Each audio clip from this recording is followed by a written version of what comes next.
The mess hall of the GSV Meridian buzzed with the usual din of interspecies chatter.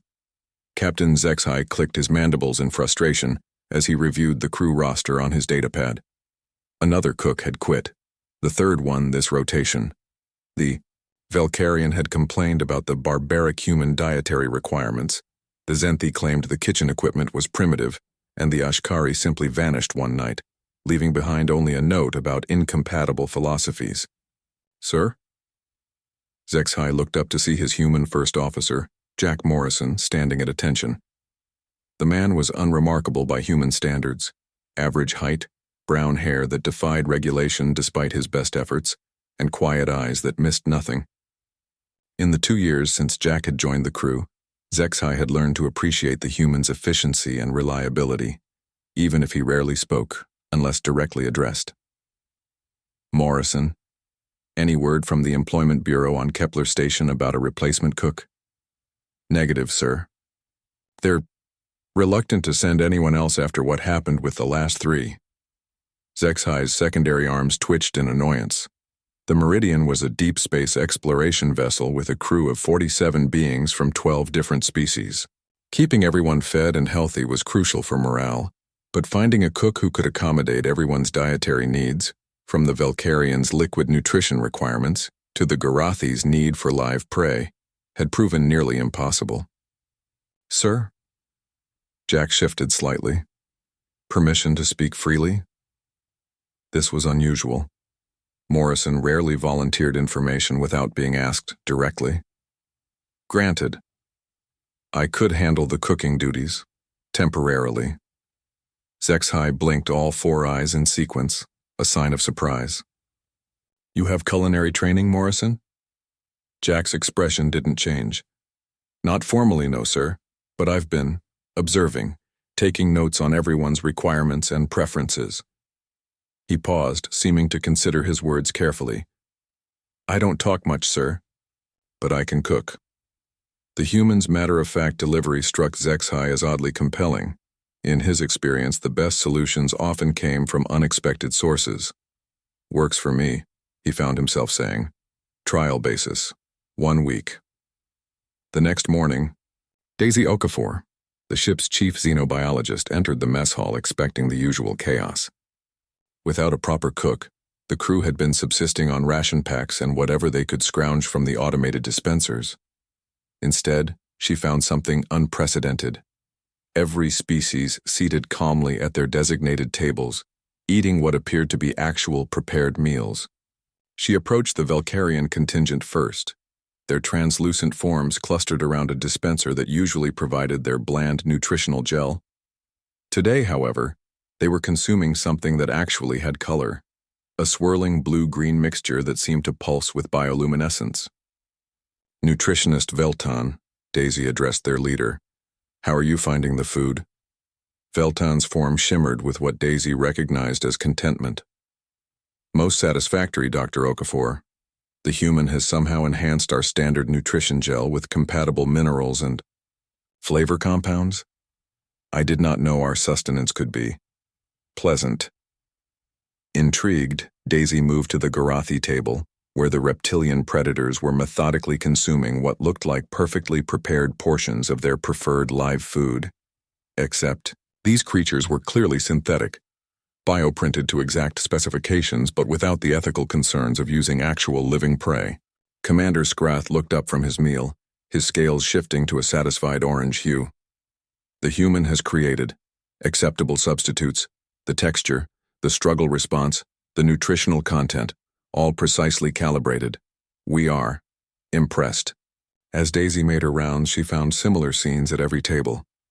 The crystalline Vorthak were consuming specially prepared mineral solutions that made their bodies sing in harmonic resonance. The gas-based ethereals were somehow ingesting aromatic compounds that enhanced their photosynthetic processes. Even the notoriously picky Zenthi were eating with what could only be described as enthusiasm. At the human table, she found Jack quietly working on his own meal, what appeared to be simple scrambled eggs and toast. "Jack," she said, sliding into the seat across from him. Unlike most of the crew, Daisy had always made an effort to engage with the quiet first officer. This is incredible. How did you manage all this? Jack looked up from his breakfast, chewing thoughtfully before responding. Pattern recognition, he said simply. Everyone has specific needs. The Velcarians require precise mineral ratios, but their taste receptors respond to bioluminescent compounds. The Garathi need the psychological satisfaction of hunting behavior, not necessarily actual living prey. The Vorthak communicate through resonance, so their food should enhance that ability. He took another bite of his eggs before continuing. Humans are adaptable. We learn by watching, by understanding what others need. It's not complicated. It just takes attention to detail. Daisy marveled at the understatement. What Jack had accomplished in a single night would have taken most chefs weeks of research and experimentation. But how did you know about all these dietary specifics? Some of these requirements aren't even in the standard databases. Jack's expression remained neutral. I pay attention. Dr. Veltan mentioned missing the luminous plankton from his homeworld during the briefing on Tau Ceti. Commander Scrath's scales always shift to a particular shade when he's discussing successful hunts. The Vorthak sing differently when they're well-fed versus when they're not. You've been studying us, Daisy realized. All of us.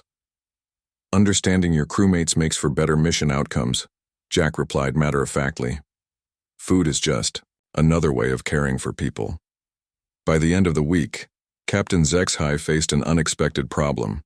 His crew was performing at peak efficiency. Morale reports were the highest he'd ever seen, interspecies conflicts had dropped to 0, and productivity was up 23% across all departments. The cause was obvious. For the first time since leaving port, everyone was properly fed and, more importantly, felt understood. Jack submitted his report with typical brevity. Cooking duties completed successfully, ready to resume first officer responsibilities. But when Zexhai tried to post the cook position again, something unprecedented happened. A delegation representing every species on the ship formally requested that Jack continue in both roles. The human Morrison possesses qualities we had not previously recognized, Dr. Veltan explained to the assembled senior staff. He understands not merely what we require to survive, but what we need to thrive. Commander Scrath's scales rippled in agreement. In our culture, one who feeds the tribe well is considered a leader of the highest order. We would follow Morrison into battle. Captain Zexhai looked at his first officer, who stood quietly at attention as always. Morrison, are you willing to continue as both first officer and head of food services? Jack considered this for a moment. It's additional responsibility, sir, but if it benefits crew efficiency. He paused, and for just a moment something that might have been satisfaction flickered across his features. I don't talk much, sir, but I can cook. Zexhai's mandibles clicked in what his crew had learned to recognize as amusement. Works for me, Morrison, works for all of us. As the meeting dispersed, Daisy lingered behind. You know, she said to Jack, I think you talk more than you realize. You just do it with food instead of words. Jack nodded thoughtfully. Sometimes, he said, that's the most important conversation of all. The GSV Meridian continued its mission into the deep black, but now it carried something precious and rare. A crew that knew they were understood, cared for, and valued. All because one quiet human had learned that the best way to say, I see you, was often with a perfectly prepared meal. In the vast cosmos where species struggled to understand each other across the barriers of biology and culture, humanity had once again proven its greatest strength wasn't in its technology or its weapons. It was in its boundless capacity to care.